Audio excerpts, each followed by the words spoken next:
is 20 degrees and the final temperature is minus 200 degrees, what's going to happen? Anyone? The gap will be bigger. Huh? Increase, yeah.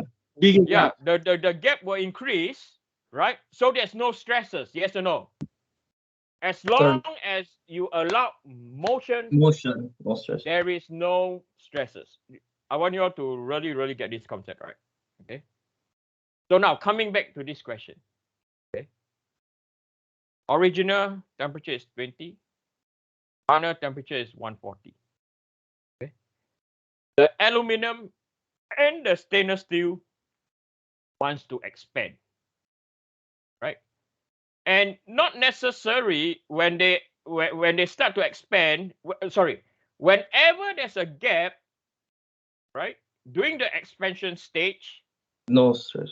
no stress. Well done, Andre. Okay, well done.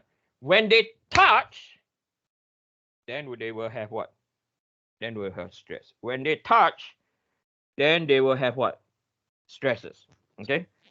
So I'm going to draw an analogy down here. Okay, I'm going to sketch and make sure you understand. As I said, this is the one of the worst question that you will see in thermal expansion in any textbook when they start putting in gaps. Okay, a lot of times we get confused. Okay, but if you apply the fundamental that I've taught you guys over here, okay, on this page, all the fundamental concept of thermal stresses, you'll be fine.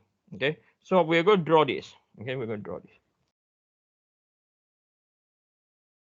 So on the x-axis,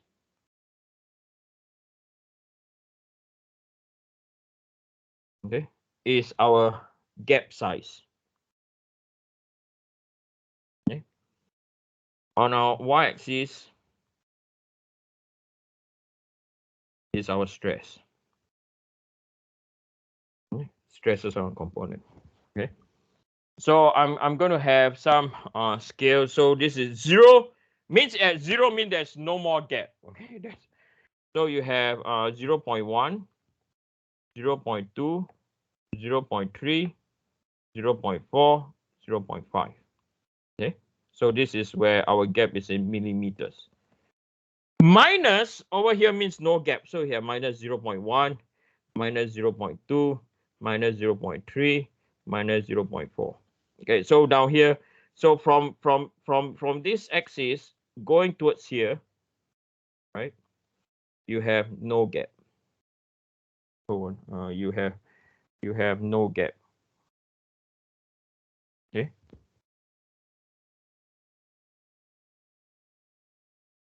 Okay, yeah, we have no gap. So I'm going to draw this way because I realized that there will be in compression.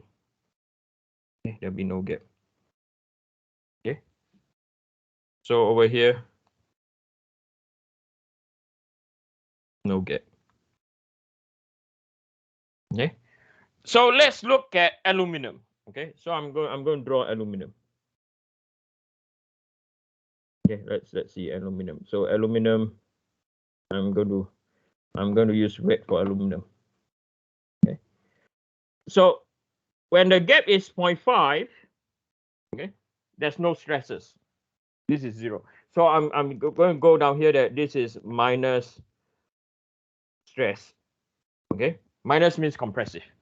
Okay. When there's a gap of 0.5, you see nothing.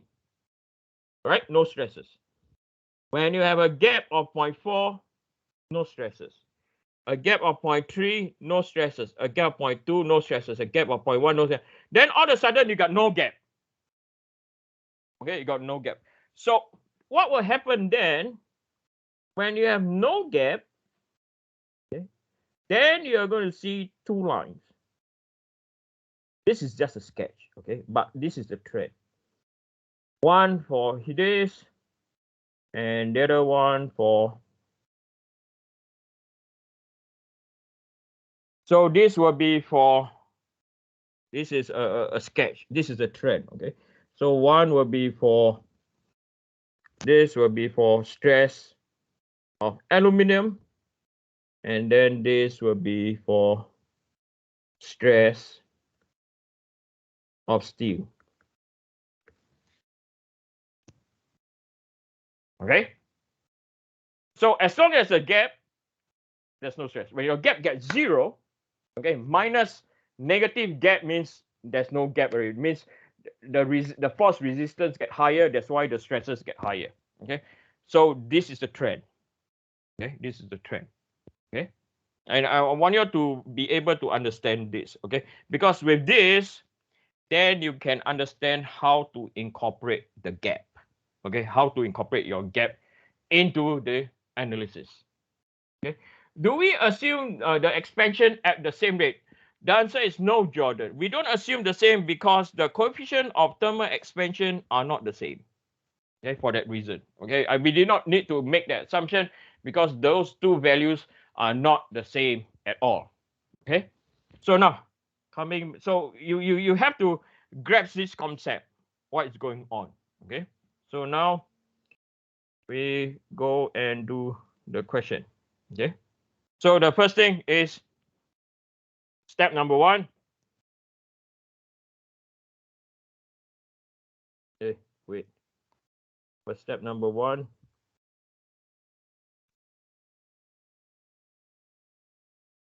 allow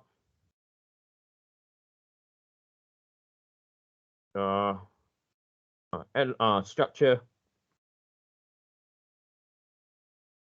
to expand without restriction. Okay, without restriction. So if we look at the aluminum,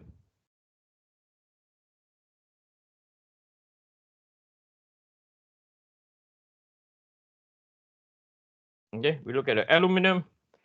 So the aluminum is from here to here. Okay, this is our aluminum. This is our point A. Okay, so we adopt it to, okay, due to temperature of aluminum. We're going to calculate that. Okay, so this will be equal, so deflection or the deflection due to temperature of aluminum is equal to alpha delta T minus by the length of the aluminum. Okay, so this is 23 times 10 to the power minus 6. The change in temperature we calculate is positive 120, and the change in length is or the length is 0.3 meters. Okay, so this will be 23 power of minus 6 times 120 times 0.3. So it's 8 point, not 8 point. Oi. It is 828 times 10 to the power minus 6 meters. Positive 828 times 10 to the power minus 6 meters. So positive means expansion. Okay, it become longer. Okay, minus means it becomes shorter. Okay, then the next one we look at the stainless steel.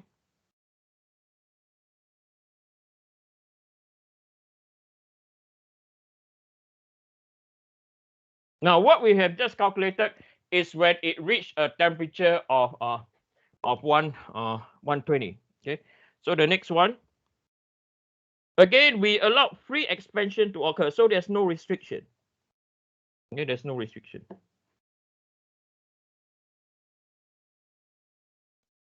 Then the next one.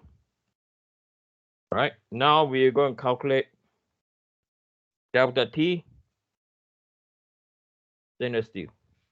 Okay, so again, I deliberately offset them so there's no restriction. I don't put them together. Okay, so deflection temperature due to heat on stainless steel. So now is 117.3 times 10 to the power minus 6 delta change in temperature, and now the length is 0.25.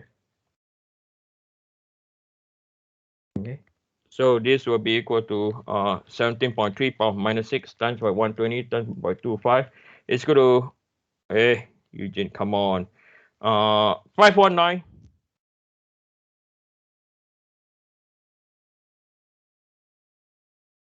Okay, so this is also expansion.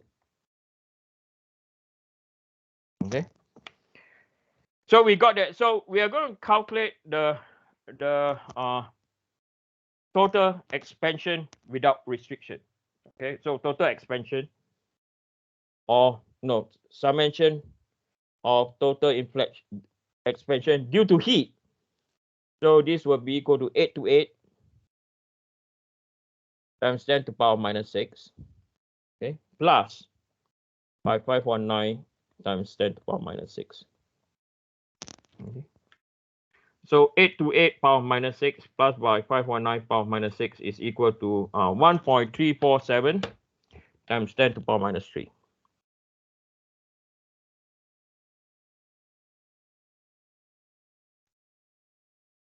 Okay. Now, next we have to compensate.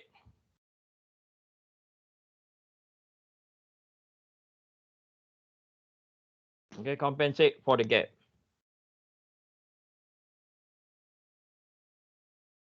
Okay. So no stresses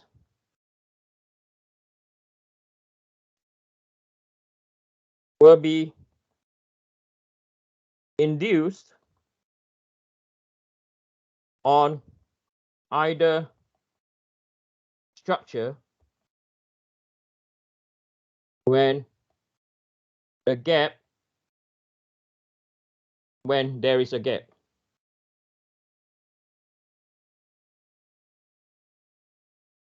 Okay, so therefore,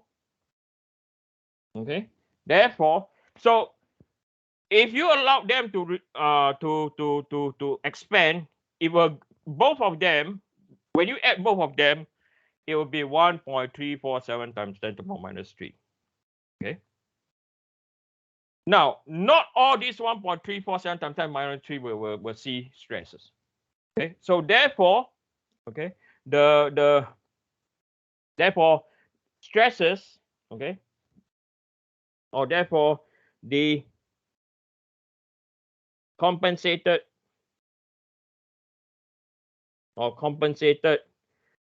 summation of delta T should be equal to what? 1.347 times 10 to the power minus 3 minus the gap. Right? So the structure will only see stresses when the expansion is at 847 times 10 to minus 6 millimeters or meters. Right? Because the deflection due to heat, right, will not have any stresses when you have a gap. When you stop having the gap, which is the 0.5, okay, when it moves 0.5 on either side, okay, so I understand that both of them have different coefficient of thermal expansion. That's already considered over here. Okay, that's already considered over here already. Okay. All right, so you take away 0.5, so the structure only need to expand for, I mean, there will be stresses for only 847 times 10 to the power minus 6 meters. Okay. Now, so the question asks, Y3, can you explain how you get LA? Okay, so the length of A is all down here. Okay, 300, all of them are in the diagram. Okay. Anyone, any question down here? We don't have a lot more to go. Okay, this is the most critical part. Okay. So, sir, as you said that both materials would expand at different rates, right? Yes. So I imagine that all the 0.847 isn't from, you just divide in two. There's a portion of that belongs to aluminum, portion that belongs to steel for the travel. Yes, but we don't know what is the portion yet. Okay, but we know 828 is travel due to the aluminum, 519 travel is due to expansion. So I guess there's some kind of ratio in there that dictates how much each is induced, like each